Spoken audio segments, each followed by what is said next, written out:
Mr. Ackroyd? Yeah, perfect, thank you.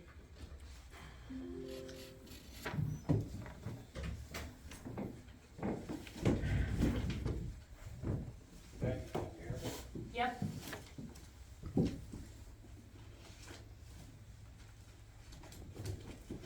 Which microphone do I need to plug in for that?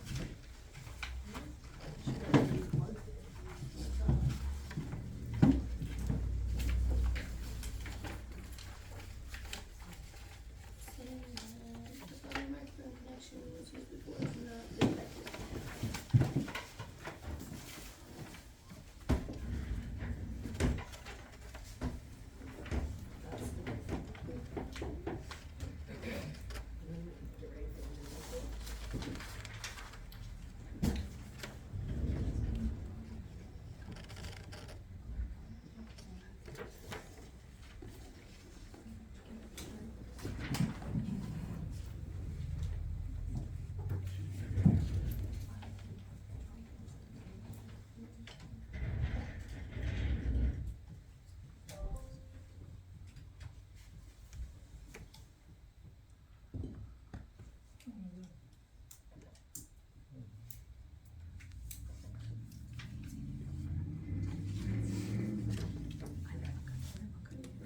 Yep, now we're good. Alright, let's get this meeting started. I now declare this hearing to be in session. We are here for this evening to consider the application filed by Halo Greensboro Property LLC, requesting a special exception approval to permit a private utility facility, major utility facility. Lindsay? Oh, that was ready, okay. Does everyone who wants to testify, I need you to take the oath, so if you're going to testify for the application, or you're going to have comment in favor of or against, please raise your right hand. Do you swear to tell the truth, the whole truth, and nothing but the truth? I do. Great, thank you. Alright, the record reflects that all posting and notification requirements been satisfied for this hearing. Enter exhibits in file, application planning, commission minutes, or letter from planning commission giving recommendation. Do we have that? So the planning commission held a meeting in February, and they gave a positive recommendation for this project, which will be reflected in the file. A notice of the hearing was also posted on the property and was posted in the paper. The applicant will now present application.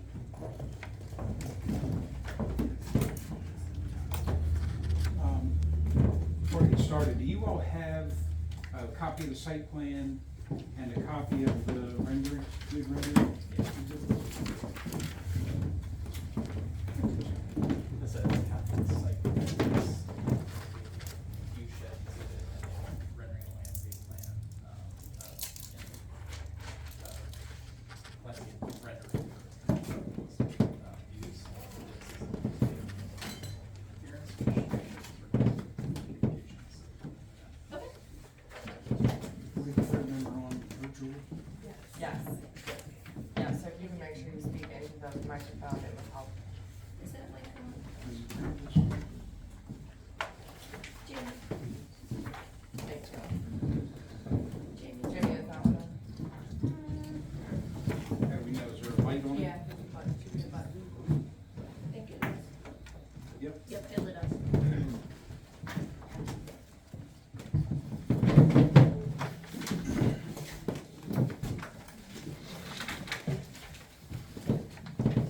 All right, good evening. I'm Brendan Mullaney with McAllister, Detar, Showalter, and Walker, here on behalf of the applicant, which is Halo Greensboro LLC. Halo Greensboro LLC is the developer and owner of the community solar project that we're asking for approval for tonight. The owner of the property that is subject to this application is Halo Greensboro Property LLC. That entity is an affiliate of Halo Greensboro and purchased the property on December 20th of 2024. So the applicant in this case is actually the owner, the fee simple owner of the property, which is a little bit unique. Most of these solar projects in Maryland have what's called site control by virtue of a lease. So they lease somebody else's property. In this instance, the applicant is actually the owner of these parcels. We're asking for approval, special exception approval for a defined use private utility facility, major utility facility. That includes by definition private utility facilities that generate energy from renewable sources, including solar, hydro, wind, biofuels, wood, geothermal, or other sources. So this solar project, which is not to exceed 1.2 megawatts, it falls under that utility use definition.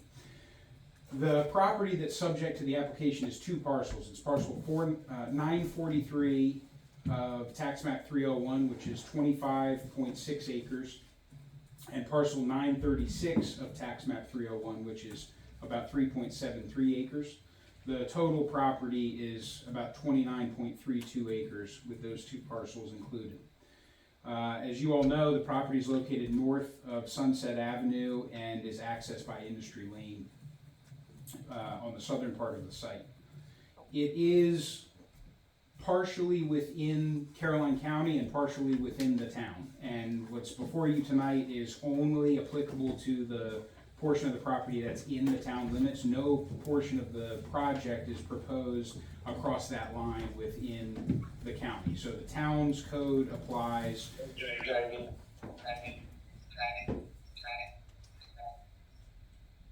Can you hear? Yeah. Okay. Sorry, go ahead. The properties are zoned industrial. Can you turn the volume off the laptop? Yeah. The properties are zoned I2 industrial by the town, which allows this major utility facility use with special exception approval by the Board of Appeals.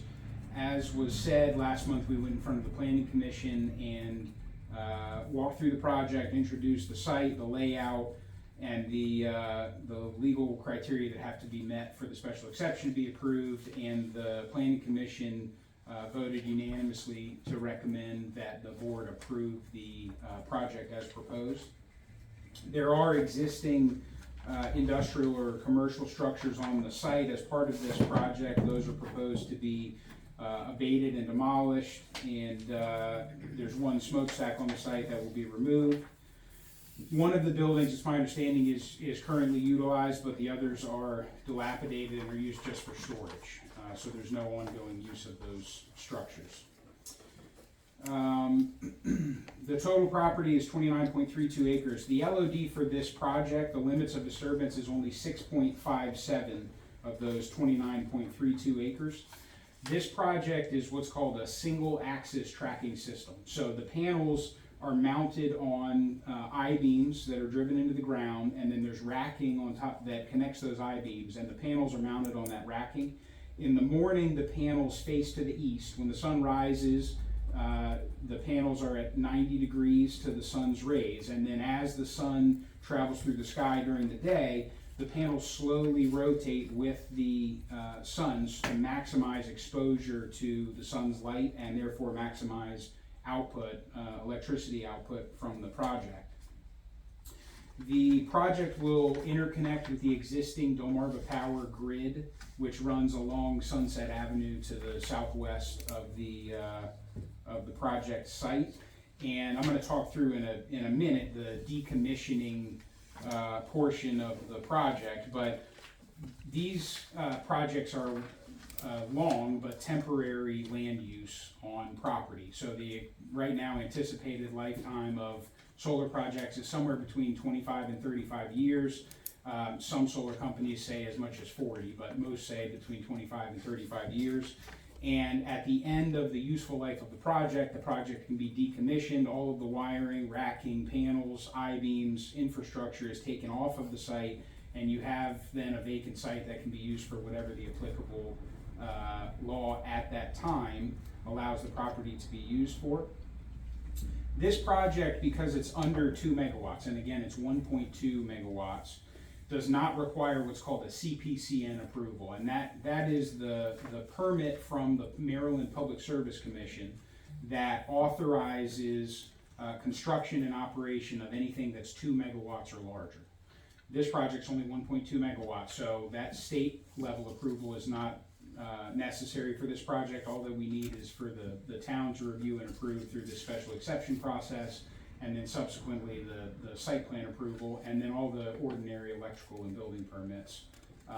The project will comply with things like stormwater management and stormwater design, which is reviewed and approved at the local level and has to be consistent with all of the state approvals. It has to be consistent with all of the MDE standards and approvals for development.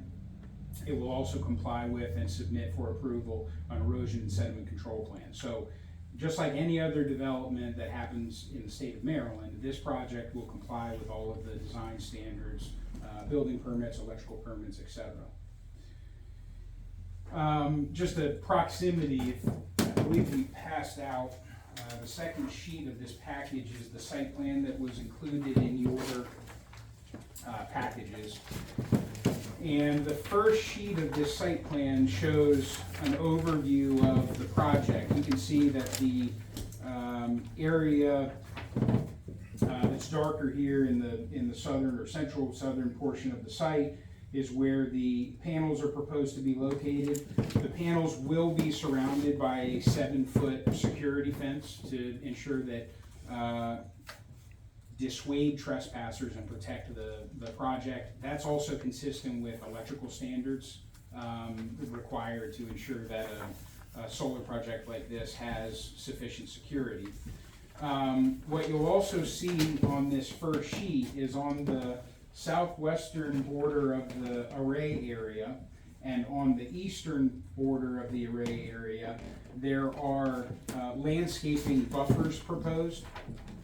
If you go to the last sheet of this site plan set, I'd just like to walk through the landscaping buffers. There are already significant screening around this site. There's a railroad right-of-way to the southeast that is fully vegetated.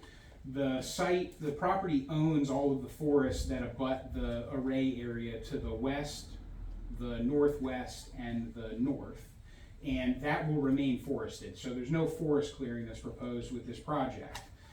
Out of an abundance of caution and to ensure that the project was screened from the east and the southeast, where you have those industrial buildings to the southeast along Industry Lane to the north of Sunset Avenue, and then you have the railroad right-of-way with that already forested area, and then some residential development which currently exists about 275 feet to the east is the closest residence from the project. There are some residences proposed between that area and the project, which is an ongoing residential development. The closest residence in that development from the array itself is estimated to be about 150 feet, and on the other side of the existing buffer to the east of the project that exists. The last page of the site plan shows what's proposed for this landscape buffer, and as you can see here, what's proposed is a 20-foot wide staggered buffer that includes deciduous trees, understory trees, evergreen trees, and shrubs.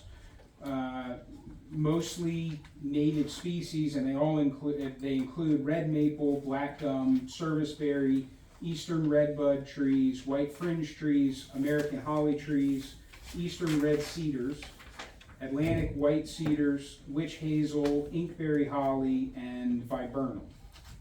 So along the southwest and the eastern portions of the project, this will enhance the screening that already exists, and once established will ensure that the project is adequately screened. I also, if you look at the planting notes here under the planting type table, in the top right corner of the page on that last sheet of the site plan, you'll see that this specifically calls out deciduous trees to be planted at a minimum of 2.5-inch caliper and that's how wide the tree is at about chest height. So that's a meaningful tree at installation. Understory trees to be a minimum of 1.5 inch caliper at installation, and then evergreen trees to be a minimum of 8 feet at installation. So this is much taller, not much taller. Most of these projects propose these landscape buffers to be installed somewhere between 4 and 6 feet, sometimes between 6 and 8. In very rare circumstances do you see 8+ foot trees. But this project, just to make sure that views from the southwest and the southeast are mitigated, is planting significant landscaping material. As I said, the closest residence that exists to the southeast is about 275 feet away from the project. And the project, another provision in the code that is in the special exception criteria, is proximity of the use to churches. The nearest churches that we could find is about 1,900 feet, 1,900 feet away. At this point in time, there was a question in front of the Planning Commission last month.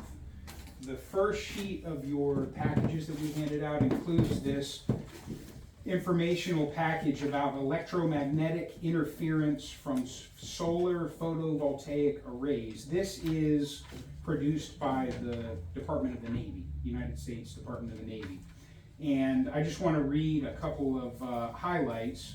The nexus of this analysis hinged somewhat on how this impacts flight. So part of this analysis was about how the FAA, Federal Aviation Administration, looks at these projects and whether or not they impact communications. This says that the Federal Aviation Administration has indicated that EMI, and EMI is electromagnetic interference, from PV, that's photovoltaic arrays, from PV installations is low risk. PV systems equipment such as step-up transformers and electrical cables are not sources of electromagnetic interference because of their low frequency, which is about 60 hertz, of operation, and PV panels themselves do not emit EMI. So the panels that you see, the black panels, do not emit a frequency that impacts communication equipment or technology. This then goes on to say the only component of a PV array that may be capable of emitting EMI is the inverter.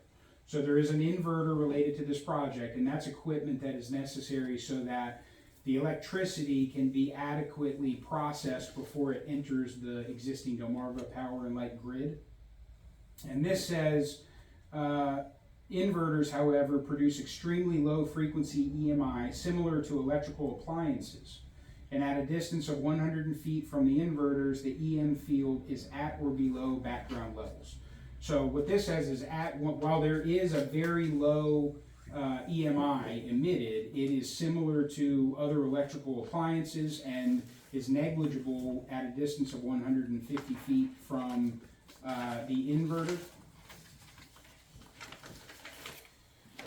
And just for the record, this project proposes the inverter to be located 200 feet from the closest building. So there's nothing around the inverter that's going to be impacted by the technology. Just to cite the second sheet of this, which I thought was pretty interesting. As an illustration of the relative low allowable FCC limits, we can compare the maximum emission allowed for a FCC Class A compliant inverter, such as the inverter that's proposed for this project, with a typical cell phone. The maximum expected field strength for this inverter at a distance of 100 feet is very low, comparable to the field strength of a cell phone a mile away. So relatively speaking, something that I carry in my pocket every day, as I'm sure just about everybody in this room does, the inverter, which is the only part of this equipment that emits this EMI, electromagnetic interference, relative to a cell phone, really doesn't emit much. So the conclusion of this paper is that there will not be impact to communication or radar, which is the second part of the evaluation in this paper. I would like to submit this, if I could, for the record. Who's getting these? applicant's exhibit A. You'd like one? I think I have one. You have one, okay, perfect.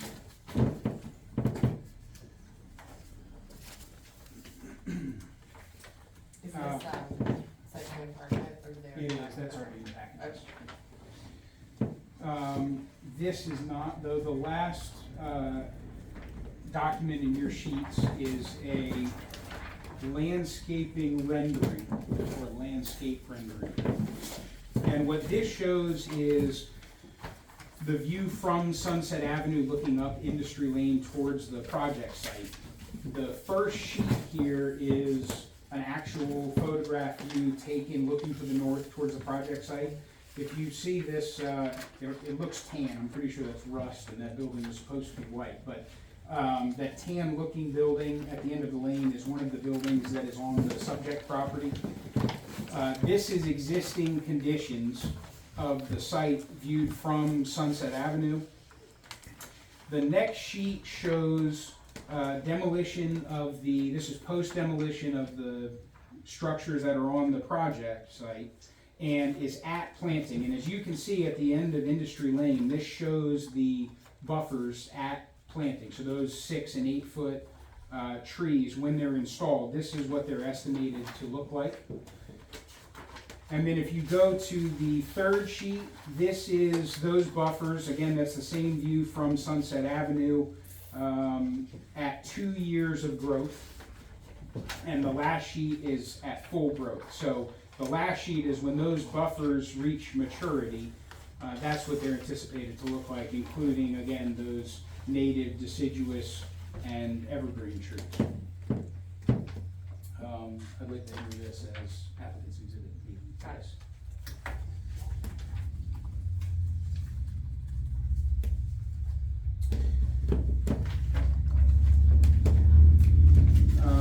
Going to the sheet C200 of the site plan, which again in the bottom right hand corner of the site plan, C200. This shows the development as it is proposed on the property. As you can see, there's the entrance along Industry Lane that's proposed to be utilized by the project, and there is an access that will go through a fence that's part of that 7 foot tall fence. I'm sorry, to go through a gate that's part of that 7 foot tall fence into the site, and then there's a turnaround for vehicles that need to enter the site before they exit. The interconnection, as I said, will be off of West Sunset Avenue and is through the smaller of the two properties. Likewise, there is not an entrance, but just a hammerhead or T turnaround, so that anybody that needs to get in to access the interconnection area, and that will include some poles and equipment that's necessary to interconnect to the Delmarva Power and Light grid. Anybody that's pulling in there to access the site can do so. The inverter pad that's proposed is in the southern corner of the array area, and that's called out equipment area for inverters, transformer, and switchgear. And again, that's close to the entrance to ensure that should that need to be serviced at any time, there's quick access to that. Regarding impacts of these projects to neighbors or the community, during construction there is, just like any construction, truck traffic, there's delivery of supplies and materials, the panels will be delivered, the racking, the I-beams will be delivered, the electrical equipment necessary for interconnection will be delivered. Very minimal, if any, site work is proposed, so topsoil will not be stripped off of the site. There may be some areas that need to be rough graded so that they're flat and can accept the I-beams, but there is no significant grading at all proposed for this site. The existing improvements will be removed, so there will be a demolition component of the project so that the project can be installed. During construction, you have that construction traffic. There will be staging on the property so the traffic doesn't back up onto the road or onto adjacent properties. And the project will be built. And after the project is built, there's really very little impact to adjacent properties or the community. this is a pretty passive use of real estate. But for sporadic mowing that has to occur to ensure that the landscaping material is maintained, and landscaping under the array itself will be a native meadow mixture of grasses and pollinator habitat. So that will be maintained depending on the weather. Usually every couple of months during the growing season, we'll have a truck with equipment come in and cut the grass down to make sure that that's maintained and sightly.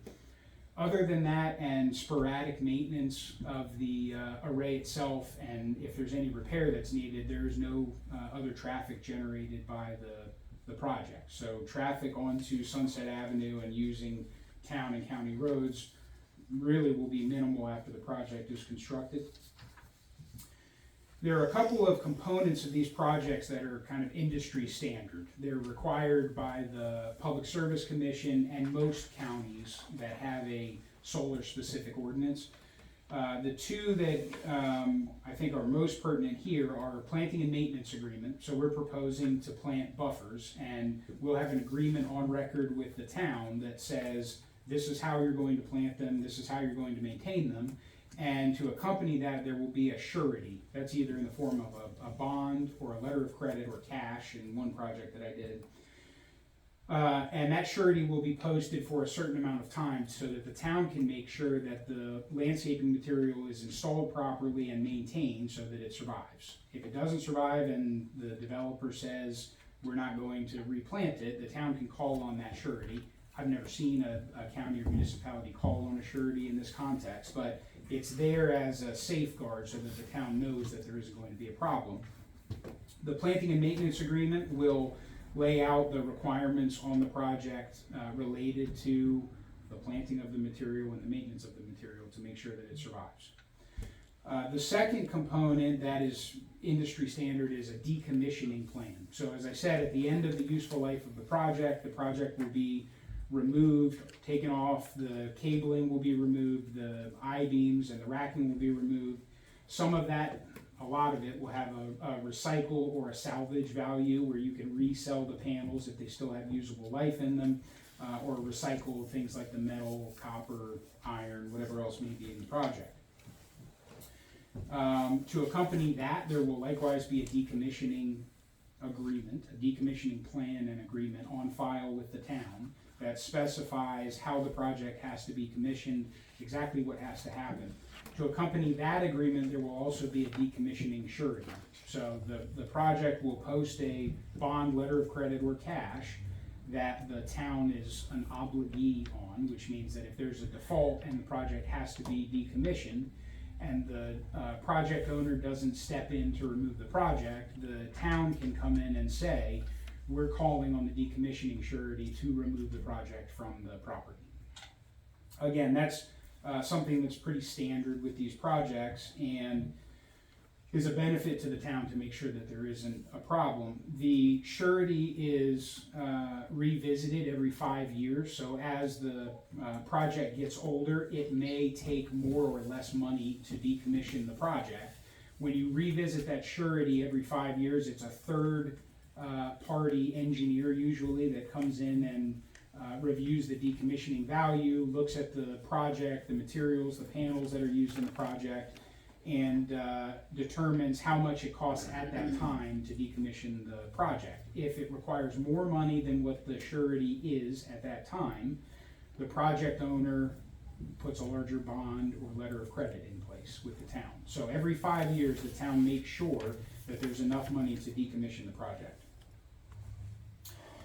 This project, like many smaller projects in the state of Maryland, is a community solar project. And what that means is it's enrolled in a community solar program with the state, and it offers subscription to small businesses and homeowners that are already using electricity through Delmarva Power. So this project, through Delmarva Power, offers subscriptions to energy users, off-takers, and that's a simple contract that homeowners sign that says, I am going to subscribe to the project and I'm going to see a reduction on my electricity bills. And right now, Halo expects that to be somewhere between 10 and 20%. In front of the Planning Commission and in other projects that I've done, I reference a 5 to 10% threshold. That has actually increased. There's more demand for community solar projects, and that savings month to month for subscribers is somewhere between 10% and 20%. To be on the conservative side of that, I'm going to give you some numbers about savings, and it's estimated that this project will produce enough electricity for about 150 homes to subscribe and use electricity off of the grid. If the savings are 10%, so a homeowner subscribes to the project, you see an immediate 10% decrease in your Delmarva Power and Light electrical bills every month. The total savings in year one are anticipated to be about $47,020 total for those homeowners.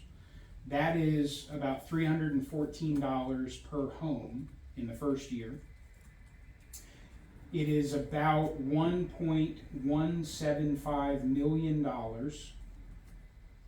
over the life of the project, which is about $7,837 per household. And that's at that 10%, so that's the bottom end of that range. If you go to 15%, it's estimated to be $471 in the first year for every one of those households in savings. And over the 25 years of the project, $1.763 million in savings to subscribers. That is about $11,755 per household over the 25-year life of the project. That doesn't require any upgrades at the residence. It doesn't require changing anything from a connection perspective into the Delmarva Power and Light grid. It is literally you sign a contract and get the immediate reduction on your bills. It's also important to note that Halo begins their marketing effort locally. So they usually open a 30 or 60-day window where the only people that can subscribe to the project will be within the town of Greensboro.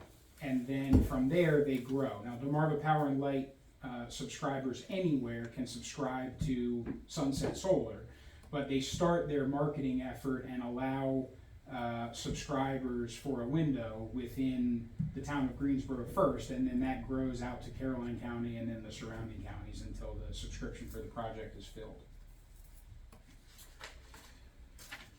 There are specific criteria in the code. We submitted we submitted a relatively extensive narrative on behalf of the project, and that walked through all of the legal criteria that the board has to consider. I'm happy to walk through each one of those. There's about 15 of them. If the board and the board's counsel are comfortable with it, I'd like to have that written testimony take the place of verbal testimony addressing each one of those criteria, and rely on that as part of the record and just answer any specific questions that you have. Again, I'm happy to walk through each one of them if that's the board's preference. So in light of that, I would just make sure that, and what he is referring to looks like this on the first page. It's a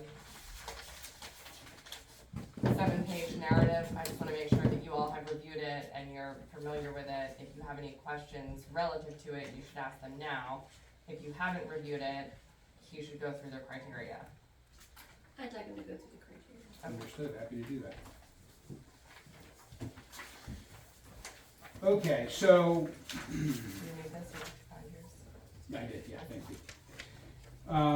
These are the requirements of section 6.03 of the code, which sets forth the general criteria that have to be satisfied before the Board of Appeals we approve a special exception.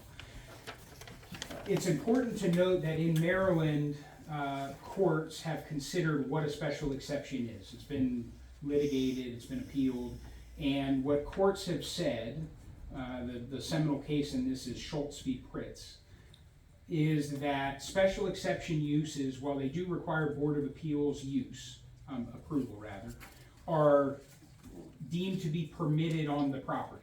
And what the courts have said is, unless there is a clear showing that the project as it is proposed has a unique impact. So you can't say, well, this solar project proposes to use solar panels, therefore the board is denying it. There has to be clearly demonstrated on the record a unique impact of the project at the location that it is proposed. Otherwise, the use is valid and must be approved on the project site.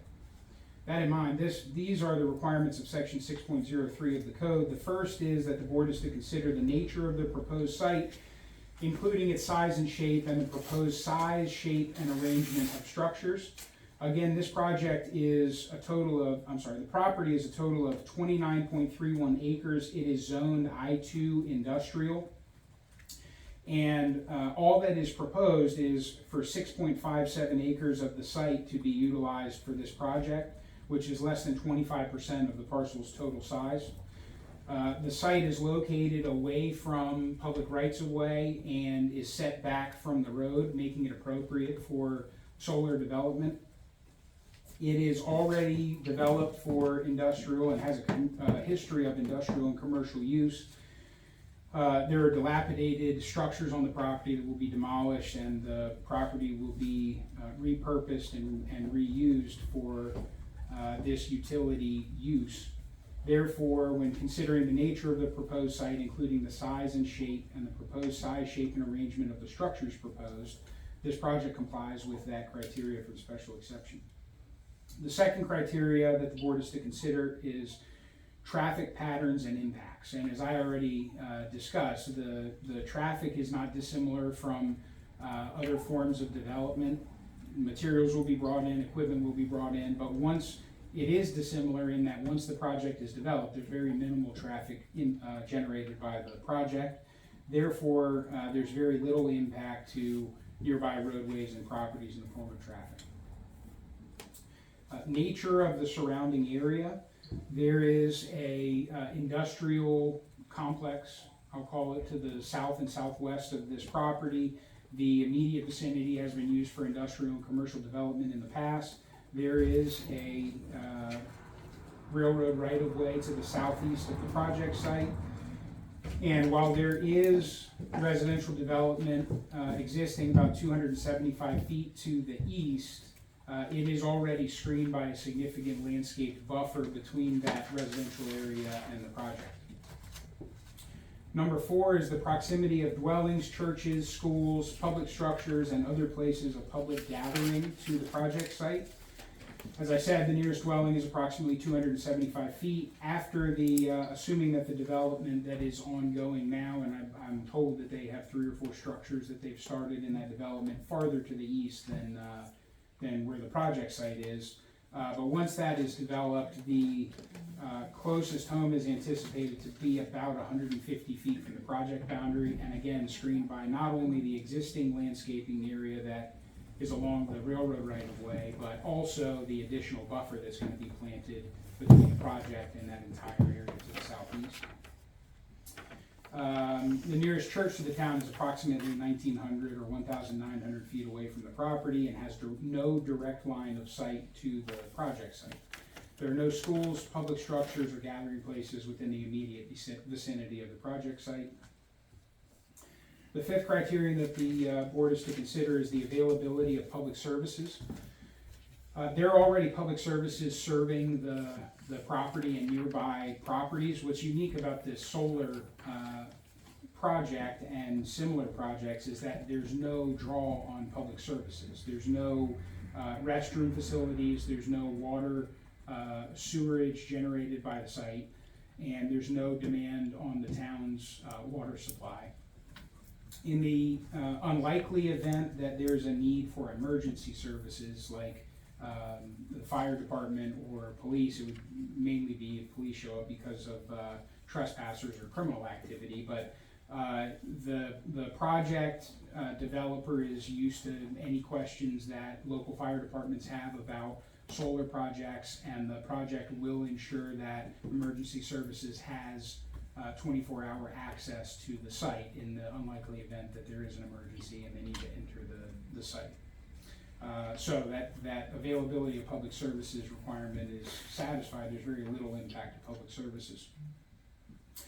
Number 6 is preservation of cultural or historic landmarks and significant natural features and trees. Again, there's no clearing proposed in conjunction with this project. The project is located on land that's already zoned industrial I2 or medium industrial. And to the best of the applicant's information and belief, which includes an online search in state databases, the site contains no cultural or historic landmarks. The project will involve substantial improvements to the site, including the demolition and removal of defunct industrial buildings, and represents a creative redevelopment opportunity for the town and the area. The project is purposefully sited outside of the forested areas to minimize clearing. There are wetlands inside those forested areas to the north and the northeast. Those will not be impacted as part of the project. The project is also located outside of the floodplain. Number 7 is the probable effect of noise, vibration, smoke, and particulate matter, toxic matter, odor, fire, or explosion hazards, or glare upon surrounding properties. One question that we get often in relation to solar development is related to glare. How is glare going to impact around surrounding properties? Again, 3 sides of this project site are already screened. There are industrial buildings to the southwest that will be screened by the proposed landscaping buffer. The reality of these projects is that because the panels are constantly perpendicular to the sun, they are designed to reflect the sun's rays directly back to the sun. So when you have glare, it's because it comes down and strikes an object and then goes off at an angle. These projects do not produce glare. The panels are also designed to not produce glare because they absorb as much of the sun's energy as they can. So you want to minimize the amount of anything coming off of the panel from the sun. After construction, and during construction, there will be the ordinary vibration, noise, dust will be minimized, but it's part of construction, just like the residential development going into the east. Those construction impacts will be there, but after development, there really is no impact to adjacent properties in any of these regards. The project is a passive use of the land. The project site will be planted in meadow cover that includes pollinator habitat, and the use will generate little noise and vehicular traffic and no dust or odors after development. The 8th criteria here is conservation of property values. The project will involve substantial improvements to the property where currently dilapidated industrial buildings exist, and will help to conserve or enhance property values. Solar development is a forward-thinking and environmentally friendly form of development that will help ensure electrical grid integrity while diminishing reliance on power produced by means that harm the environment. A well-screened solar project that emits no glare, noise, vibration, or harmful impacts to nearby properties will be an improvement from the existing and defunct commercial and industrial buildings on the property. Properties in the immediate vicinity will be provided with the first opportunity to subscribe to the project, which is a benefit to those nearby properties and other Delmarva Power and Light users in the town limits. The 9th criteria is the purpose and intent of the ordinance. The purpose of the ordinance is to promote the safety, morals, order, convenience, prosperity, and general welfare of the town's citizens. That's a direct quote from the code. In addition, the purpose is to provide for adequate public utilities and the appropriate and best use of the land. This project serves these purposes by improving the property with a creative redevelopment opportunity for the land, generating renewable energy, and enhancing resiliency of the electrical grid, and minimizing impacts to surrounding properties relative to other potential uses of the site. And again, this is an industrial site, so commercial and industrial uses that are permitted in the industrial site could occur on this property, either by right or with special exception approval from the board. The 10th and final criteria of this section is consistency with the town's comprehensive plan. The town's comprehensive plan includes a number of visions, the first of which is quality of life and sustainability. It references a high quality of life achieved through universal stewardship of the land, water, and air, resulting in sustainable communities and protection of the environment. Solar development is a renewable form of energy that furthers this goal. Number 5 in the town's comprehensive plan visions is infrastructure. Growth areas have the water resources and infrastructure to accommodate population and business growth in an orderly, efficient, and environmentally sustainable manner. So this is the second of what is through 5 visions that talks about environmentally sustainable use of the property. The project provides electricity to the local electrical grid and will enhance the reliability of the grid in the town and the area. And then number 9 of the visions is environmental protection. And it says, land and water resources, including the Chesapeake Bay and its coastal bays, are carefully managed to restore and maintain healthy air and water, natural systems, and living resources. That's directly out of the comprehensive plan. In addition, the plan contains policies to reinforce and revitalize town properties, such as this one, which contains dilapidated industrial infrastructure, quote, through the maintenance and reuse of existing structures and elimination of physical blight. For all those reasons, we believe that this project as proposed is compliant with the comprehensive plan. The specific criteria for private utility facilities is located in section 6.04 subsection NN of the code, and there are 5 different criteria for this one. The first is the proposed use does not have an adverse effect on the town's comprehensive plan for development of the community. The project will not have an adverse effect on the town's comprehensive plan for development of the community. This project is proposed on property that currently houses dilapidated industrial infrastructure. It is a use that is permitted with special exception approval in the I-2 zoning district. The project promotes key policies in the town's plan as discussed when we went through the comprehensive plan visions. The project will be located on the west side of the railroad right-of-way outside of the town's residential area and is a creative redevelopment opportunity for the property. The project will not diminish or hamper responsible development of the town in the future. Again, this is a long-term but temporary use of the property. Industrial buildings that are there that are constructed or residences that are there that are constructed last for much longer than what's proposed for this temporary use. And at the end of the project's useful life, it will be decommissioned pursuant to the decommissioning plan that's on file with the town and removed from the property, at which point the property can be redeveloped as permitted by the town code. The second criteria here is that the proposed use will not adversely affect the health and safety of residents or workers in the area. The project will not adversely affect the health and safety of residents and workers in the area. The proposed solar array and related equipment will be secured by a 7-foot tall security fence, which is consistent with the electrical code requirements for developments of this type. The project will generate minimal traffic during its operational phase, and the interconnection of the project to the electrical grid will be reviewed and approved by the utility company, which in this case is Delmarva Power and Light. The third criteria here in 6.04 is that there is a public necessity for the proposed building, structure, or facility at the location selected. The project promotes key policies in the town's comprehensive plan.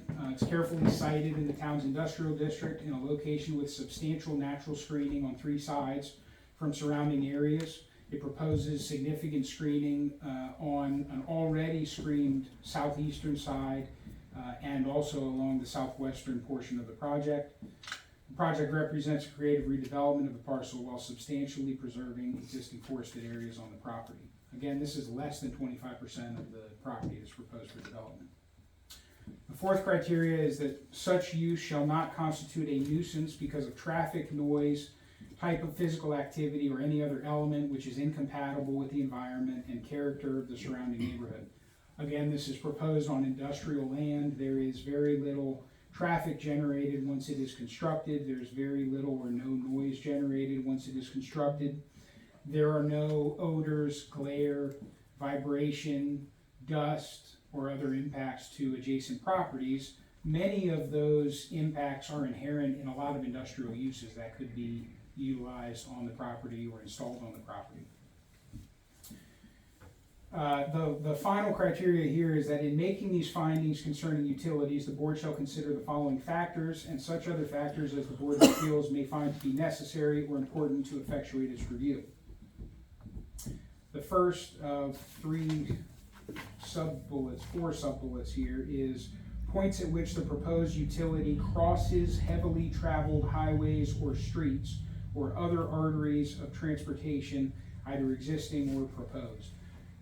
This project goes to Sunset Avenue and will interconnect with the existing utility there. What's required for the interconnection is an overhead line similar to any other line that you find along a rural road in Caroline County or the state of Maryland. The second point here is the proximity of the proposed use or the utility here to schools, churches, theaters, or other places of assembly. I already addressed this, but again, just for the record, the nearest dwelling that exists is approximately 275 feet. There is a planned residential development to the east. After that is fully developed, the closest residence is estimated to be about 150 feet from the project site. And those residential areas are already screened significantly, and additional screening is proposed to further screen them from the project. The nearest church in the town is approximately 1,900 feet away from the property and has no direct line of sight. There are no schools, public structures, or gathering places within the immediate vicinity. The third subpart here is the effect upon property values of those who will not be compensated for a taking under the laws of the state. That reference for a taking is for eminent domain, which doesn't apply here, but no taking of land is proposed in connection with the project. The project will involve substantial improvements to the property and will help to conserve or enhance property values. And again, the first 150 homes that get an opportunity to subscribe to this will be residents in the town of Greensboro, where marketing efforts will start. And then the final subpart here is proximity of the utility to historic sites and structures. Again, we addressed this, but to the best of applicant's knowledge and belief, there are no historic sites or structures within the immediate vicinity of the project site or on the property itself. The project will be screened from view by existing forested areas and a 20-foot landscape buffer along the eastern and southern sides of the site, as shown on the site plan. Those are the legal criteria that the board has to consider, and we believe, as explained through written and verbal testimony, that the requirements are met for this utility use to be approved on the site. It is less intense and has fewer and less severe impacts to adjacent properties than many of the uses that could otherwise be installed on the project site. Halo Energy owns and develops and is developing projects throughout the Eastern Shore. They have projects in Cecil County, Kent County, Talbot County, Caroline County, and they own and operate the project for its life. So they come in, they install the project, they become a neighbor and a citizen of the town. One important note on that before I wrap up is one significant benefit to local governments related to development in general, but particularly solar development, comes in the form of personal property tax. Ordinarily, development is not subject to personal property tax. Residential development, for instance, doesn't get imposed a personal property tax. Solar, unlike other forms of development, is subject to a personal property tax on top of the real estate tax that is paid for the property. The personal property tax is estimated for this project, this 1.2 megawatt community solar project, in year one are estimated to be about $24,667. The county has a personal property tax and the town has a personal property tax. Not all towns have a personal property tax, so y'all are in front of the curve on this one. But of that, roughly $25,000, about $9,417 is anticipated to be paid to the town. $15,250 is anticipated to be paid to the county. It's estimated that a total, and this is a conservative estimate, a total personal property tax over the life of the project is about $444,000. And again, that's a tax that if other industrial or commercial uses that are permitted on the property were installed, that personal property tax that goes to the town and the county is not paid. It's specific to solar in this instance. So that's $440,000. At this point in time, Sean Miller with Kimley Horn, who's the design firm for the project, can answer any site-specific or design-specific requirements that you have. I'm happy to answer any other questions that you have, but we'd like to rely on the documents that have been submitted for the record and open it up to any questions. Alright, are we doing? Do you have any questions for the applicant? I don't know, one That's- question, I know you spoke about it, what is the construction period?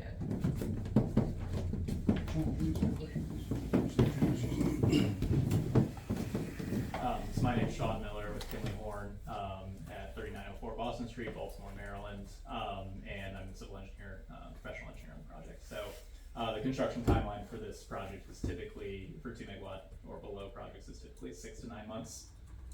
This project has a component that Brendan mentioned, is demolition. And so that would probably add an additional 1 to 2 months on it. So total about 7 to 10 months.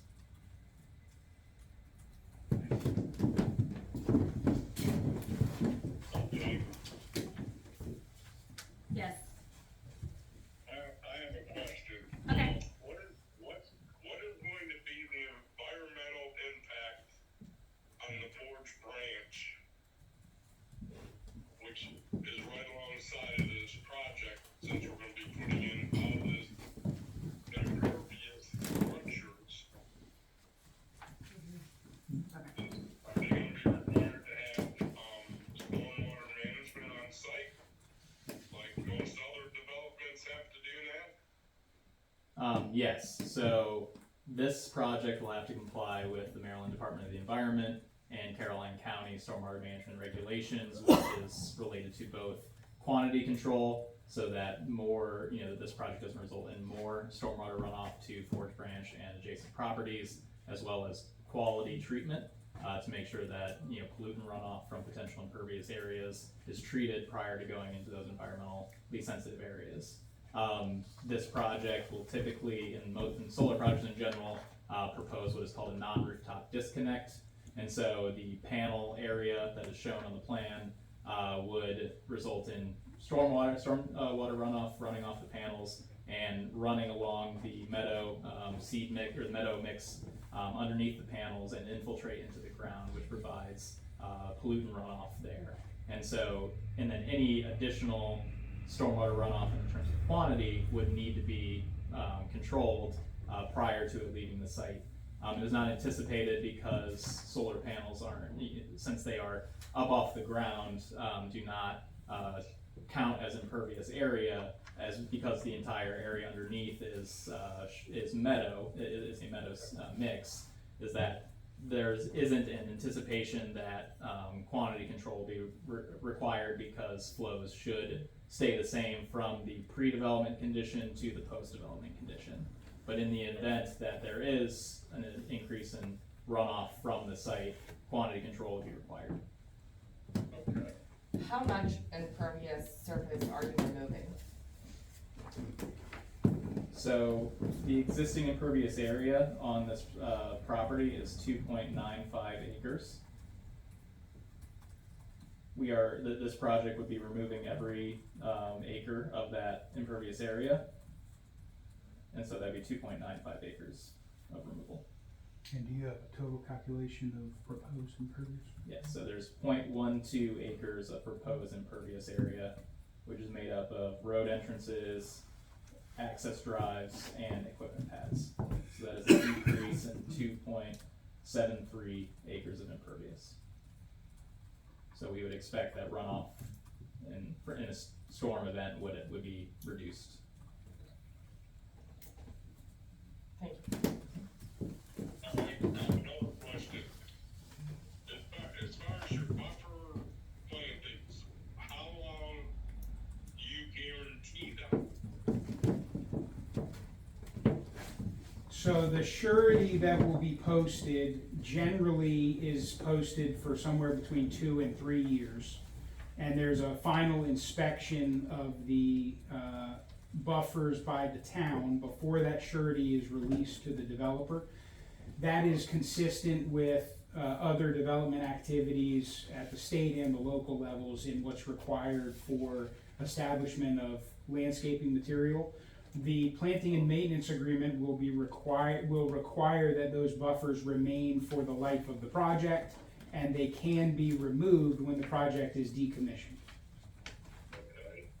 So if we're, say, 5 years into this project, and a bunch of these trees all of a sudden die off, then who's responsible for replacing them as part of the buffer?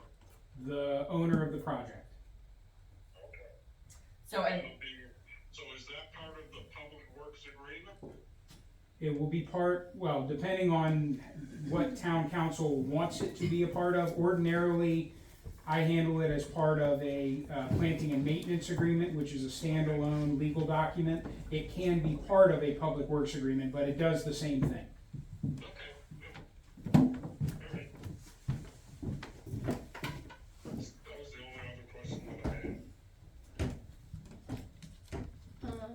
I had just a few questions about, you talked a little bit about the fire and EMS and things like that. Will our local emergency response teams be receiving training or anything of how to handle if something were to arise out there? Ordinarily, projects of this size don't offer formal training, but interact with the local fire and police departments as they have questions. If there is information that the local fire department would like to have provided to them, we absolutely will do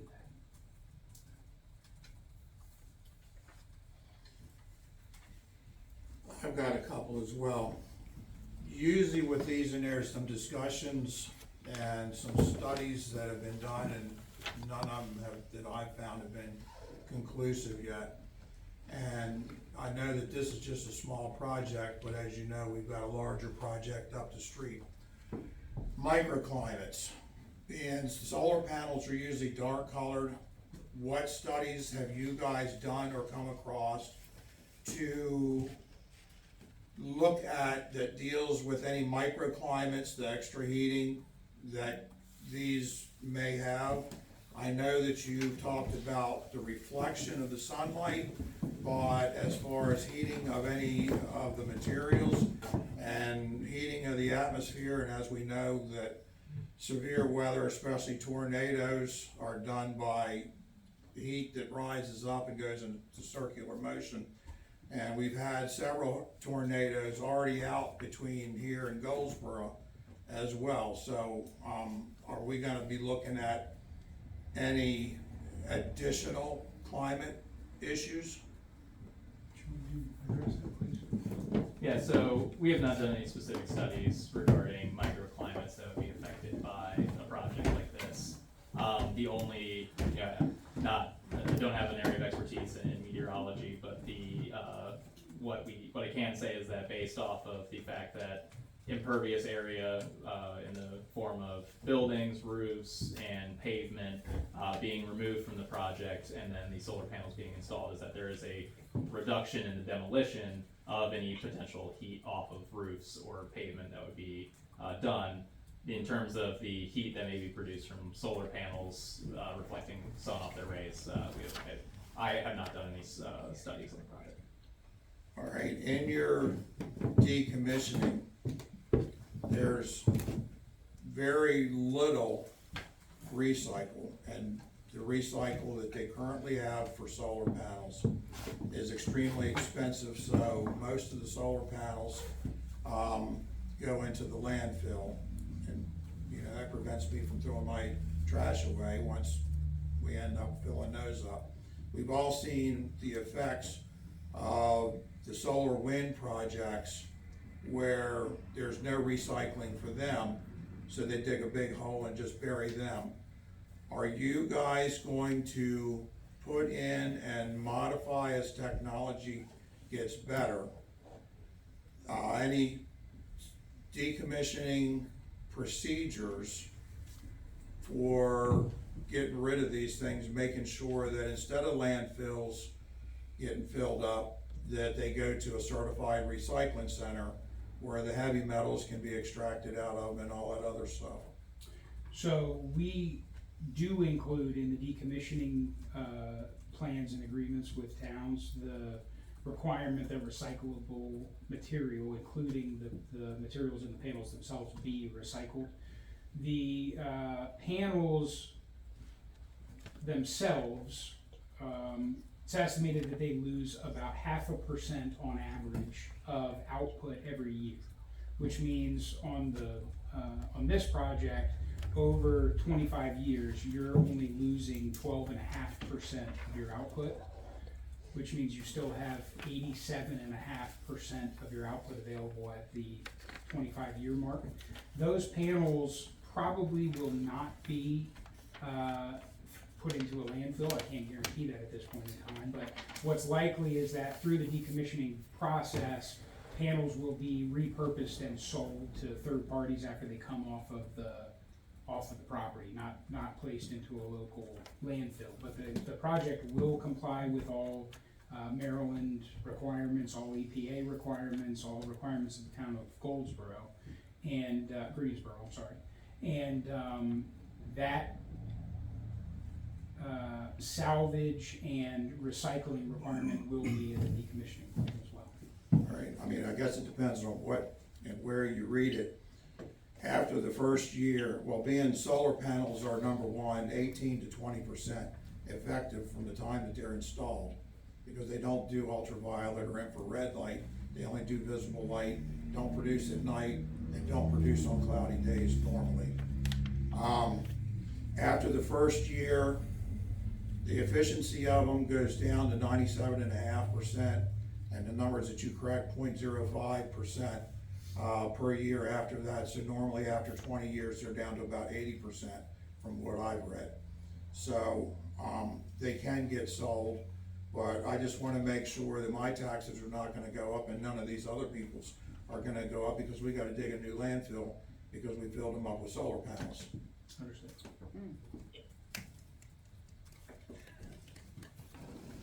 And my last comment basically is in general, I wish that we had a project that would go in there that employed townspeople as opposed to, you know, just setting this up. Because, I mean, I only know of 2 businesses since I've been here in '91 where there've been businesses back there, and that was Bill Bartos at Chesapeake Railroad and Judge's Boats when his factory burned down in Denton. So,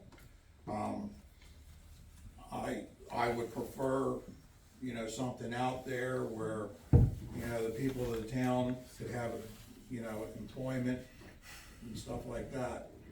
So, I mean, that's my comment. Understood, thank you. I'm just, I'm assuming we're gonna have public comment tonight. I'd like the ability to just give final words and closing after that.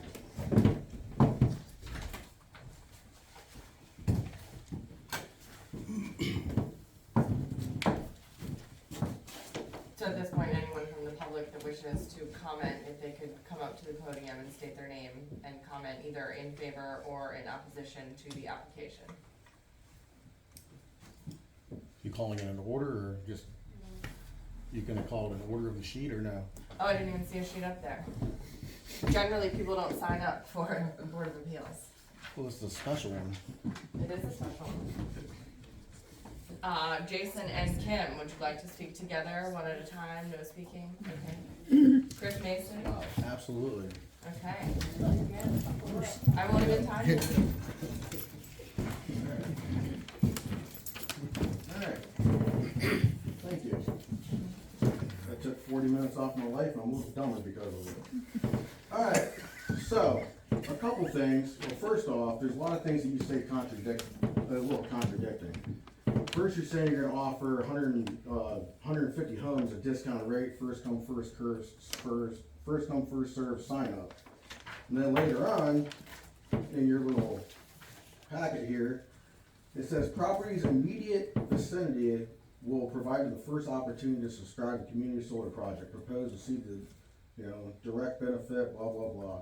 That makes me think D.R. Horton, because you guys are in partnership with D.R. Horton, Street Leaf, the whole 9 yards, which anybody can research online.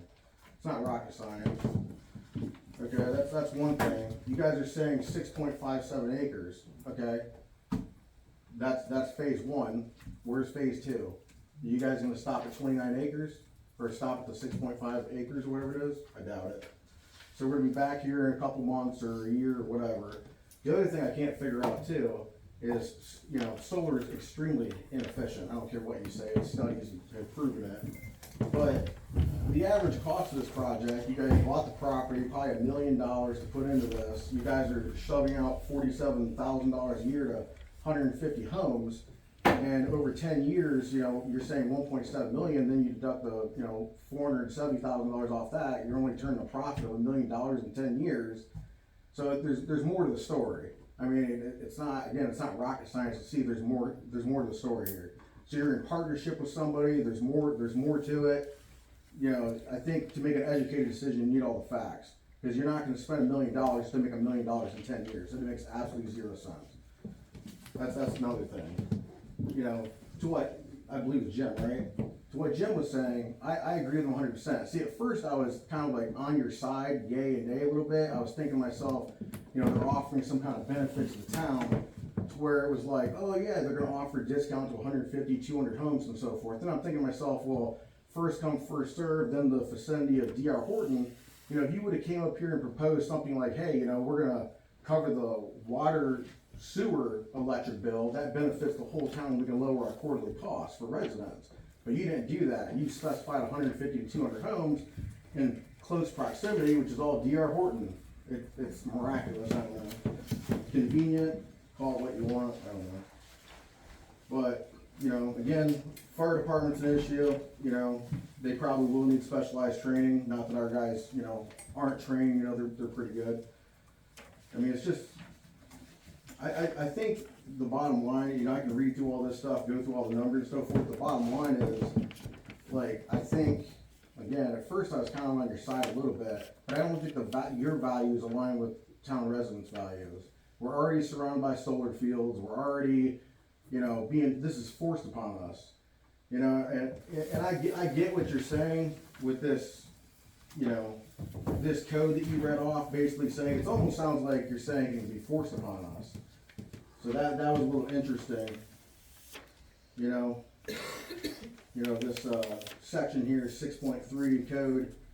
It's almost it almost sounds like you're saying you're just going to go to the state somehow and make it an eminent domain or something, and try to push some green energy stuff from a democratic state, which I'm sure you might get approved. I mean, I don't think anything you said values the townspeople, all of the townspeople, not just a select few, all townspeople. So, I guess I'll leave it at that for now, and then I'll let you comment, and then we can go back and forth. Am I saying no right now? Or is everybody saying no? I don't know. I mean, I don't see any real benefit. I don't see any benefit at all. So unless you guys can come up with some magic numbers that's gonna tip the scales or something in the favor of townspeople, it's a no for me. Thank you. Terry Christopher.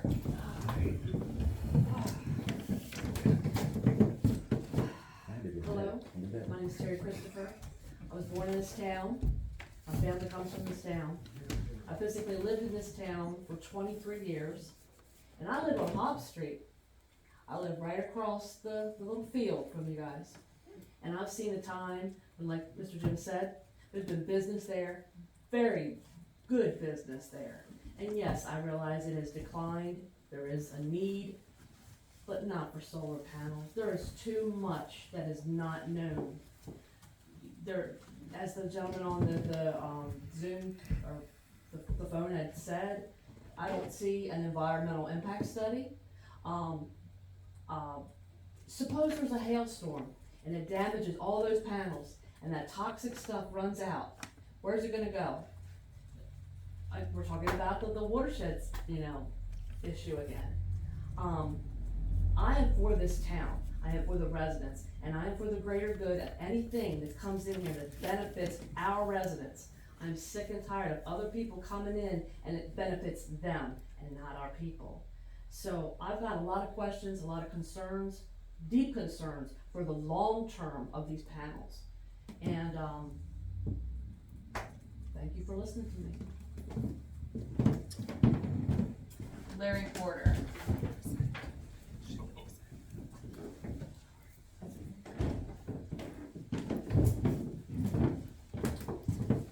Good evening, Larry Porter, I'm Vice President of the County Commissioners, and I just had a couple of quick questions.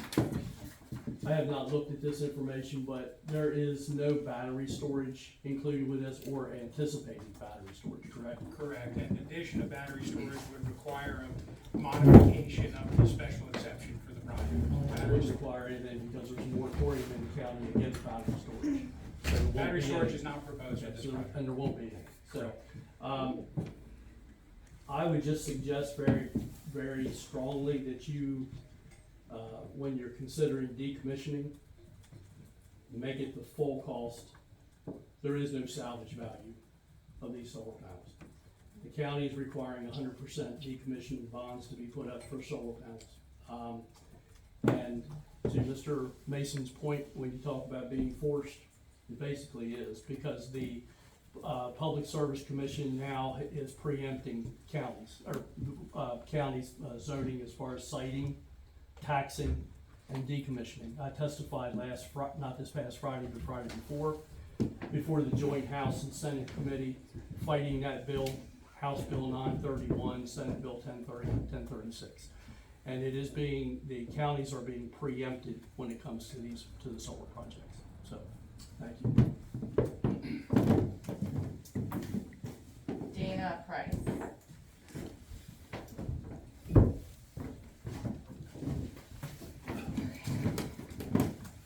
I'm not a solar expert. I have seen a lot of the damage done by solar farms that's happened in the Midwest, where solar panels were left. I know you guys are talking about decommissioning and stuff. What I am is a multi-generational Eastern Shore native, and my parents, my grandparents, my great-grandparents have lived on this land for a very long time. We had farms, we had stores, we had commerce, we had watermen, we had all of these wonderful things that this area offers to the people in this town. And I'm watching every area. My dad's family's from Kent County, it's being destroyed with solar panels. My mom's family is from Queen Anne's County, it's being destroyed with solar panels. I'm living in Caroline County, and now we're being infiltrated with solar panels. It brings no jobs. It's going to drive up property taxes for everybody. It's already doing it. The ones that are already going up are already driving up our taxes. We're gonna end up being basically pushed off of our own land. That's what's happening. We're being pushed off of our own land, so somebody across the bridge can make a whole lot of money, because it's not gonna be anybody over here. And the 9,000 or whatever you're getting for taxes is not gonna be worth it in the long run. It's not worth throwing away what we have here. And so I just hope that everybody considers that. Is there anyone else that didn't sign up that was? I'm terrified to talk in front of people. What? I said I'm terrified. Oh, that one's okay. Is that because we're not here? So, Can you state your name I'm then? Sharon Dillard. Thank you. I've only been in this town for 8 years, and I'm not a big fan of solar panels. I don't want them in my town. I don't want anything to do with them. I do agree that the taxes will go up, and it's not gonna benefit me or our townspeople. So I'm opposed to this 100%. Thank you. Thank you. I think Rich has something to say.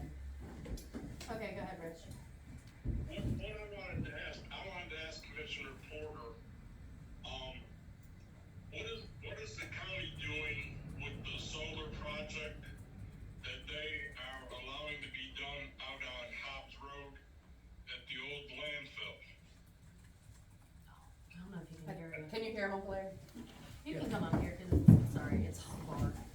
what's the county doing about the old solar, the fuel field on my old landfill? On pause. The, who is, It's Rich Covert, Oh, he's on the board okay. member. Hey, Rich. The solar project is a community-based solar project. It is on the capped landfill at Hobbs Road. It's basically considered to be a brownfield. Okay, so the county didn't have a problem with that going in? He said the county did not have a problem with that going in? No, No. we would prefer it to go there instead of farmland. Well, that's what I'm thinking with this one. You know, granted, it's only 7 acres, but I'd rather see the 7 acres of industrial ground be taken than some more of our farmland.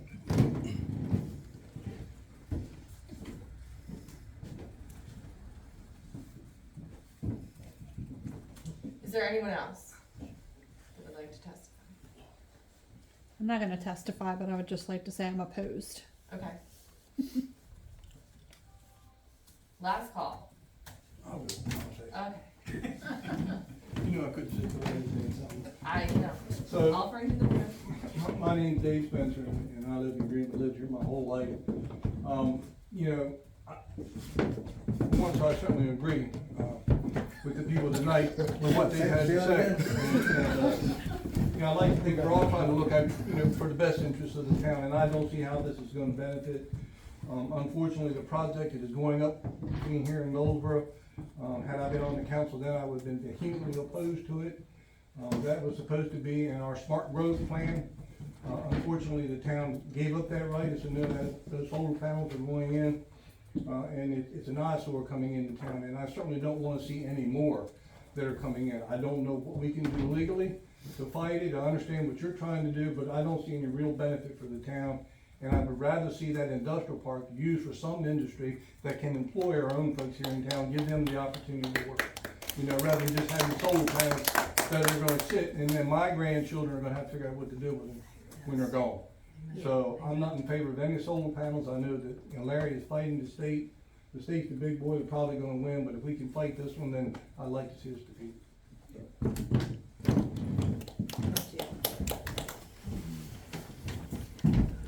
Anybody else?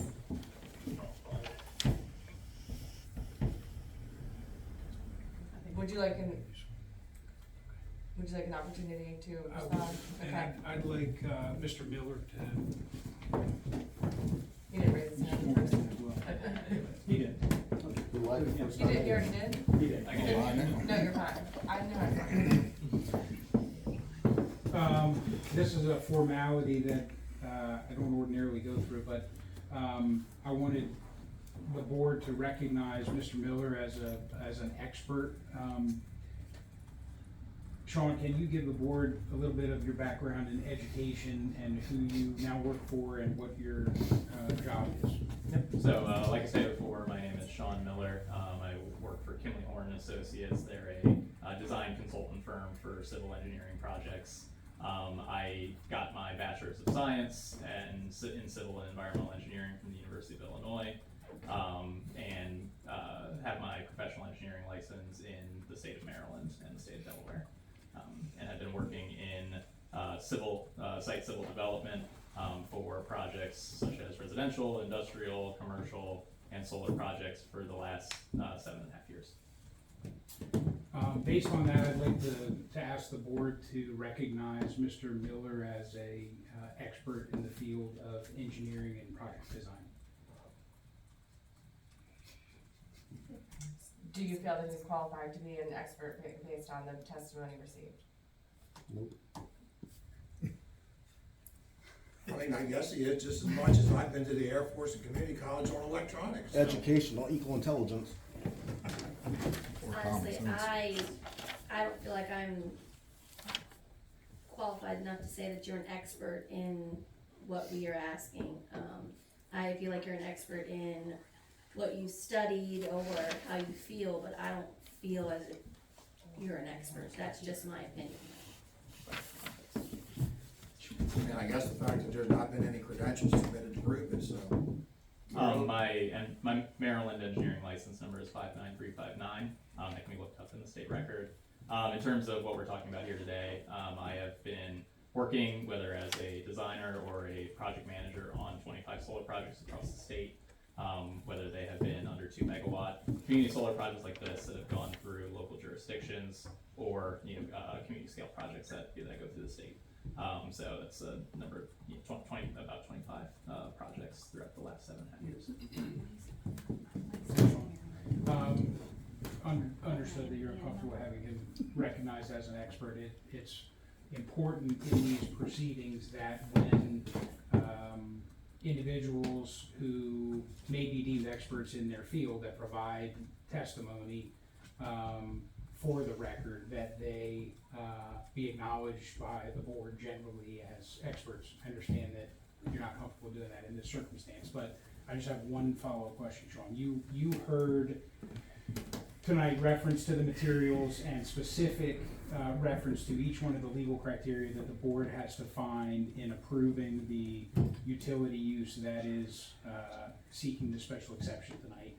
In your expert opinion, in experience with these developments and experience with this project as it is designed and as it is proposed on this property, do you believe that this project, as stated on the record tonight, satisfies the special exception legal criteria for approval of the board?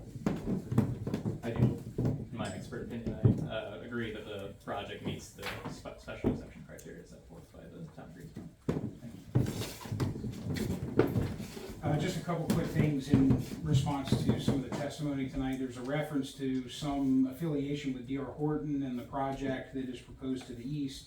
This project has no affiliation with D.R. Horton or any of its subsidiaries or entities. There is no phase 2 proposed for this project, and any phase 2 would have to go into forested lands. Any phase 2 would have to come back before this Board of Appeals for approval as a modification to the special exception. Any phase 2 that impacted wetlands would have to be approved by MDE, would have to satisfy all of the obligations and requirements related to clearing or impacting forested areas. Regarding the benefit, again, briefly for the record, the significant tax benefits to the town go directly to the town and are spent by the town in furtherance of the town's objective. The project is consistent with the town's comprehensive plan. There's no battery storage proposed for this project, and as a condition of approval from the board, as Mr. Porter specifically recommended, we will exclude salvage value of the project in the decommissioning bond calculation. So the state allows you to reduce the bond amount by the third-party estimate for salvage value of materials in the project. We will commit to, as a condition of approval, excluding the salvage value from the calculation, as Mr. Porter suggested. There's also reference to counties being preempted by state law. While that is true for larger projects such as the one outside of town limits and other projects that are proposed within the county and within the state, it does not apply to this project. We're before you, and my clients, I always recommend that we get local approvals as well, even if preemption is what says that the state law trumps the local law. Even if preemption exists, I always go to the local municipality or authority to go through their process and incorporate design standards and work to make sure that the project is responsibly sited and responsibly designed. This project does not have to seek a CPCN approval through the Public Service Commission, and preemption does not apply. We comply with the design requirements that are in the town code. We believe that this project is responsibly sited away from roadways and residences, is already screened on 3 sides, and is incorporating significant landscaping buffers around 2 of the sides of the project. It is using less than 25% of the site and is zoned industrial, which permits this use with special exception approval. As I said earlier, just to conclude with this, the special exception uses are deemed permitted on the property. unless there is a showing that the special exception use proposed has a unique impact that is not inherent in the use, it is deemed permitted on the property. In this circumstance, there is no demonstration that there's a unique impact of this solar project as it is proposed on this property. In fact, I think that what we presented tonight shows that impacts are minimized and the project is well screened and well sited. So we're happy to answer any additional questions that you have, but ask that the board approve the project as submitted. I have a question. Yes, sir. Vans, for the second time, you have said that we're getting our arms twisted on this. What is the ramifications, because we've got two lawyers in here, if this project receives one or more no votes? If it receives 2 no votes, it is a denial. And the project does not go forward? 2, correct. And nobody goes to jail for making a wrong decision? Well, so we won't call it a wrong decision. The board has the authority to either vote in favor or to deny the application. If the application is approved, any interested party, which would be anyone impacted by the application, would be able to appeal. And likewise, if you deny the application, the applicant would have the ability to appeal. Then it would go to court on a petition, and they would make the case for why the board didn't vote correctly based on the evidence that was presented within the record. The court would then decide whether to uphold the board's decision or the board could uphold, the court could remand, or the court could reverse, finding that you denied an error. And the town plays a role in that appeal process, and sends legal counsel. I'm sorry. So I got a couple questions. Does that answer your question, or do you have additional? No, you would not go to prison. I mean, good, because I think the townspeople have a voice in this project, and I think they've made it clear. I tend to agree with Commissioner Porter's statement that the state in all of its wisdom has decided that they're gonna run rampant over the sub-governments, and I disagree with that too. So, I mean, I guess everybody knows my point of view right now, but, you know, come hell or high water, I don't care what the state says, I'm voicing my opinion. And I recognize that. I think you also have to recognize that aside from what the state says, you have a zoning ordinance that permits this use by special exception. So, We changed the charter.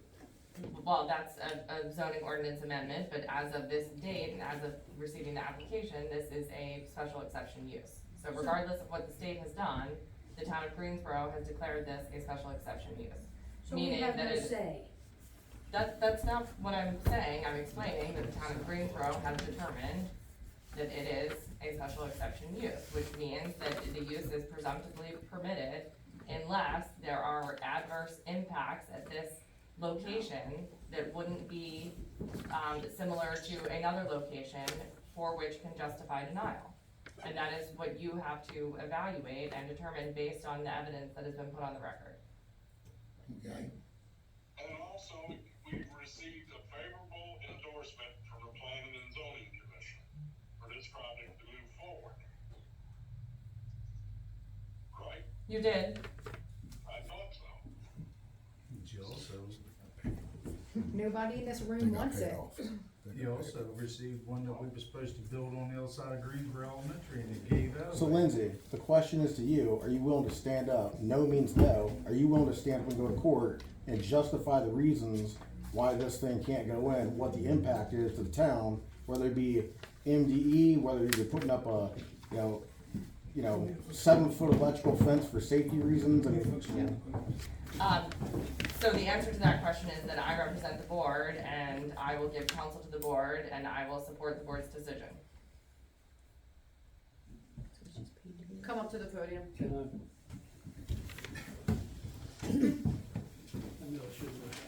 You started a can of worms.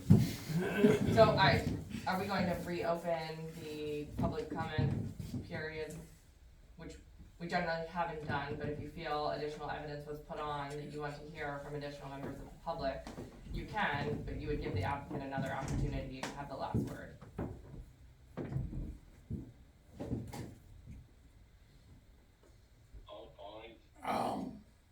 I mean, I'm okay with it. Okay, go ahead. I just wanted to clarify a couple things. My concern here tonight was battery storage. I'm convinced here that there's not battery storage involved in this and the decommissioning. When we talk about preemption, we are talking about utility scale solar. This is a community-based solar. So the state does not preempt towns or counties when it comes to this scale of a solar project. So I just wanted to be clear about that. And the preemption is really controlling, the bill is being amended at this point, but it does control siting, taxation, and decommissioning. But I just wanted to be clear, I don't wanna mislead people that the state does not preempt the town or county when it comes to this scale of solar. My concern was battery storage. We do not want battery storage in the county, and decommissioning. So thank you. Appreciate it.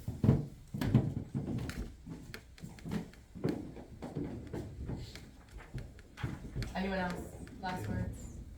Hey, Jamie, Yes. can I ask a question? When you're talking about the first 150 people to sign up,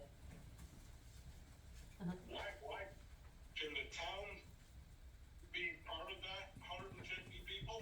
Yes, he said it would be open to, oh, you mean like our municipality? Our municipality, as far as wastewater treatment plant, all of our wells. I believe so. That's an applicant question. That's a question for them. I can ask, or they can answer that when they speak at the end. Okay. Go ahead. Kevin Parks. So my question is, how much radiation is these things giving off? And you know, you're right beside Ford's Branch, which it looks like, but it flows right into our tributaries. And you know, I'm with Jim.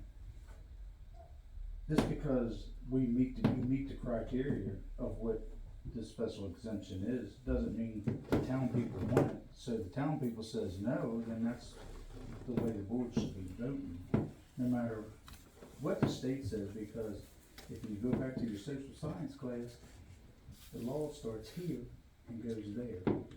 So Maryland needs to take an egg and crack it on their head, as far as I'm concerned. The commission ain't had a Annapolis in our fine quality government we have.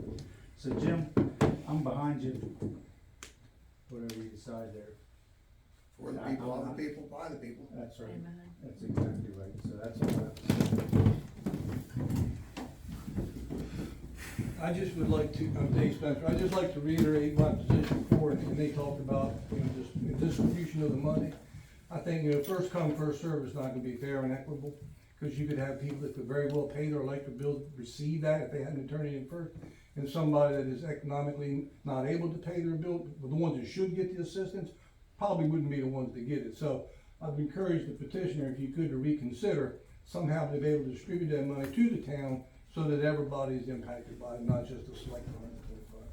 You understand what I'm trying to say? If it's first come, first served, it's just luck of who turned it in. You know, if you had some kind of qualifying factor into it so that the lower income people may be the ones that take advantage of it, I'd be more in favor of that than just luck of the draw. Or if it comes to the town, then go equal that. So just something to reconsider.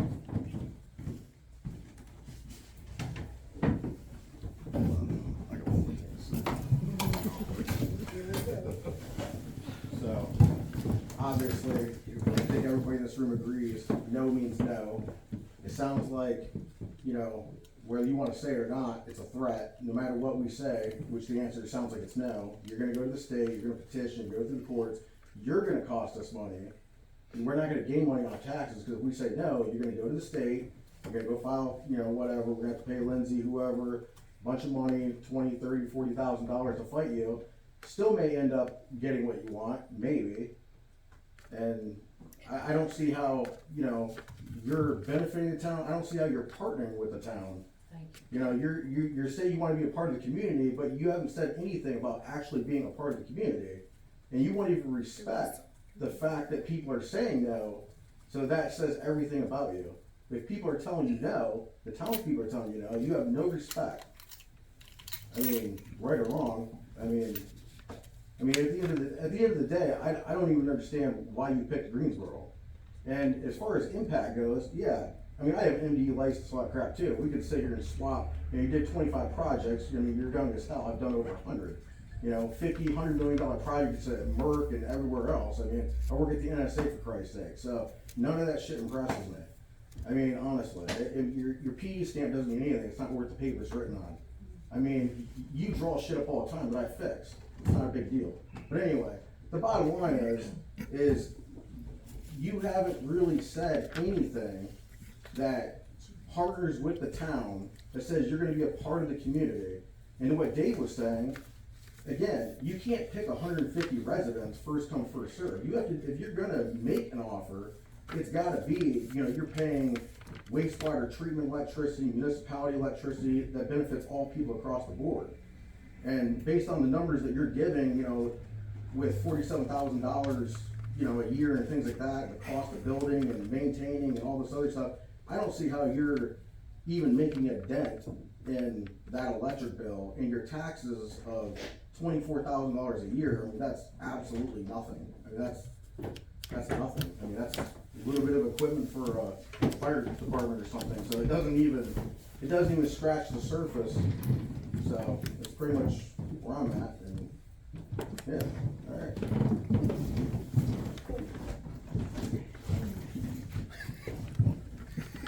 Okay, at this point, we are closing the public comment period. The applicant can have another chance to address the board if you so choose. As quick as I can. Regarding the question about whether the town can be a recipient of the benefit of the project, this project has to enroll in the community solar program, and as part of that enrollment, I believe it's a requirement that the project go to small subscribers. As part of an approval, the applicant can work with the town to look into whether or not the town or some portions or agencies of the town are able to subscribe to the project, but I believe that the answer is no, that the community solar program is there for small businesses and households to subscribe that are Delmarva Power customers. Regarding lower income people benefiting from the project, anyone that is a Delmarva Power customer, now, if they don't pay their utility bills, I don't believe that they will be able to subscribe to the project for as long as they're not paying their bills, but anyone that is a Delmarva Power customer can subscribe to this project and see 10% or more in savings on their electricity bills, no matter what income level they are at. I wanted to clear up one thing, and there was a reference to the immediate vicinity and who this project is going to serve. But the immediate vicinity that's referenced in the applicant's materials are the town of Greensboro. So for 30 to 60 days, we will only open up subscription to town residents so that they can subscribe to the project.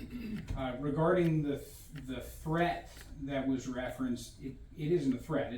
I'm a lawyer, my job is to evaluate and put forth facts and argument about whether or not a project that is applying for special exception meets the legal criteria for special exception. Part of that is explaining what that standard is. And in Maryland, that standard is, absent of showing that there are unique and heightened impacts of this project at this location, it is deemed to be a valid and permitted use on the property. And under the town's code, it is a special exception use on the property.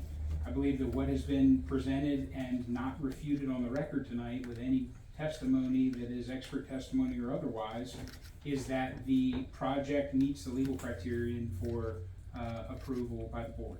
I appreciate all your time and consideration tonight.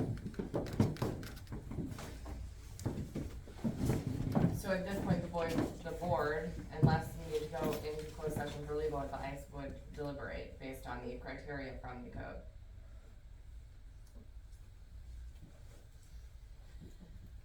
It's very hard to reach all the way over there.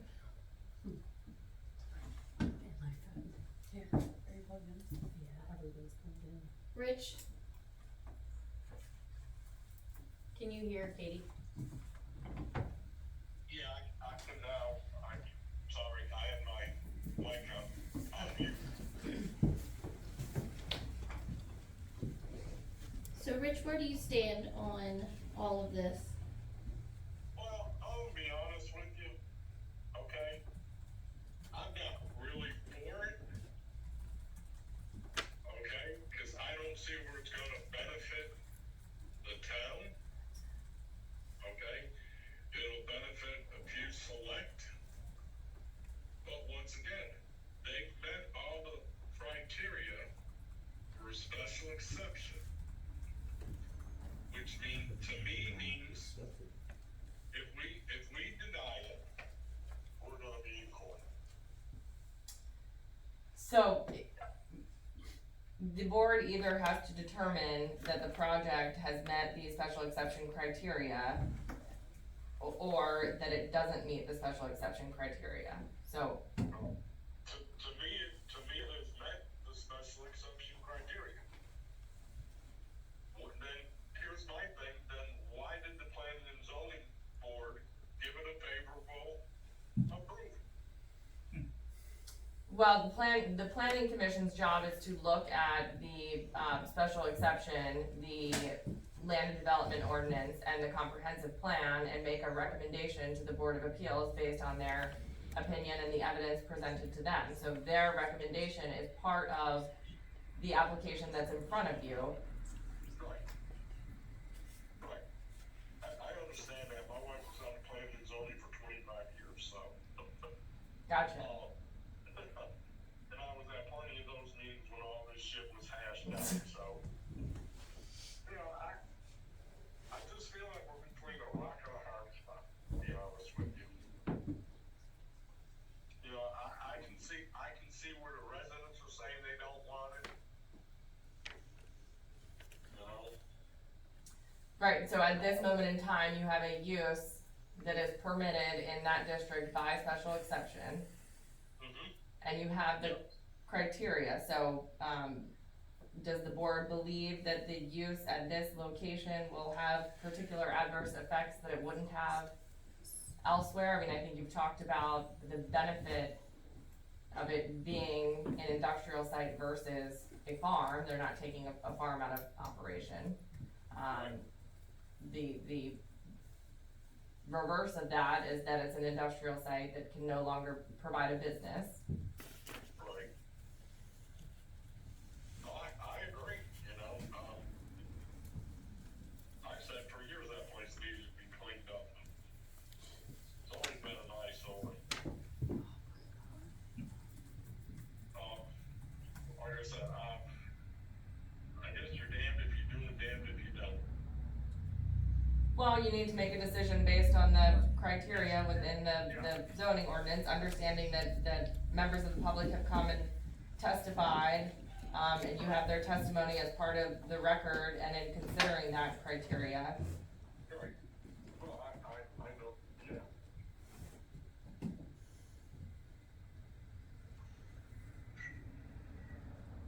Dave, what's your feelings? It's not his opinion. Well, he agrees with me, so what does that tell you? He said Katie. He said Katie. Not their names. in considering the criteria, it's, you kind of, I agree with Rich, you're between a rock and a hard place. Do we need another solar panel field? No, we don't. I'd like to see, because we have so many, and if a family would like solar panels, they can clearly get them on their own house. And that is their preference. I don't feel like a solar panel is going to, help us in any way. I don't like that it's in a section of a neighborhood that, you know, with the construction, and I know that that's, it was very little, talked about the construction portion of it, but that's a big portion of it with the construction coming back and forth and back and forth. We have buses, we have farm equipment, we have commute, we have all of these things that you think about when you think about that section of the neighborhood. It's clearly different when you're on a huge highway or a roadway when you have easier access, but the access that you have right there, it doesn't make a lot of sense to have that big of a project come in. That's where I kind of am like, you know, I just feel like there's no sense in having a solar panel. You have given us all this information, and then, you know, you for this exception and everything, and I totally understand it, but I just feel like there is a lot of places that could have a solar panel, and like I said, each family could have their own solar panel. We actually have it on the funeral home where I work. I mean, you can utilize those areas. I don't feel like a solar panel field that is a great section to have, and I get it. There's the wall, there's the trees, there's the everything, but it's that entrance and output that really make me nervous, since there's a bus stop right across the street on Granby Street. And there is that house that sits on Granby Street used to be a daycare center. And there's just some of the things. There's that new community, that new Evelyn's that just started there. I just feel like this is not going to help our town grow in the right direction where we want it to grow. And you're concerned with the access. The access point is right there on that road. And That traffic. is a road where, I mean, I've raised kids here for many years, I've lived here many years. We started our parades right there, you know, that's just simple things but like I said, that's a big neighborhood for children that live there, that go and get on the bus there and get off the bus there. There are children that are on that roadway there. There is actually a park down there, is it not? There's a park right next, not far. It's not developed yet, but there's always room for that. So I just feel like it's not the right way to go. That's my opinion. Well, I feel our backs are against the wall on this one. Because when you say that you have to say, does it meet the criteria, the criteria was spelled out? Unfortunately, yes, it meets the criteria, but I am not for the project. So if you're not going to vote in favor of the project, it has to be because I gotta have a good reason to. it doesn't meet some of the criteria. Because they didn't meet the criteria. Well, I just said that they did meet the criteria, but, you know, I feel that my arm's being twisted on this. I don't want your arm to be twisted. I think you need to look at the criteria to determine whether there is a particular component that you believe the project can't meet, and not just a distaste for solar. Well, other than, I believe, the way that I read it, is that this project should be in an industrial 1 area, and it's, the area that it's in is zoned I2. I don't believe that it fits in there then.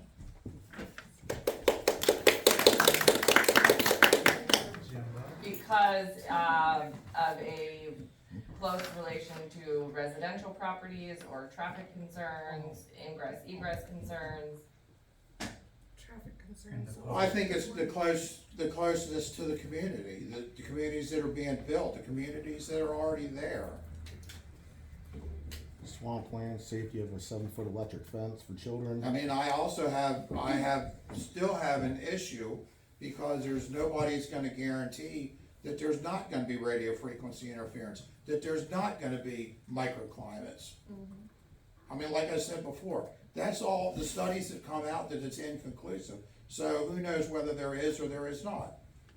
And if there were microclimates or radio frequency generated from this particular location, that would cause more of an adverse effect than located on a remote. Oh, the microclimates definitely would be heating up of the air around it in conjunction with the solar panels up the street.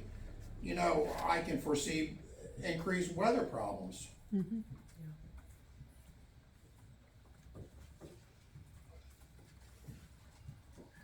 I said, you know, to me, they met the criteria for a special exception.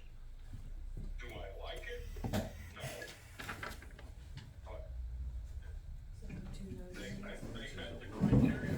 So can you give these attorney for exceptions? So at this point, I think the board has deliberated about some of the criteria. Are you ready for a motion?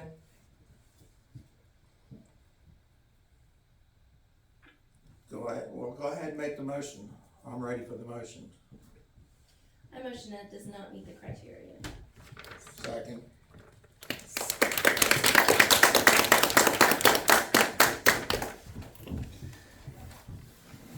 All in favor? Aye. Rich, was that an aye? Yes. Okay. Yep. So at this point, there's been a board decision. The board will have me draft findings, and any interested party will have 30 days from the date of the decision to file an appeal. Okay. And now you can adjourn. I adjourn the meeting.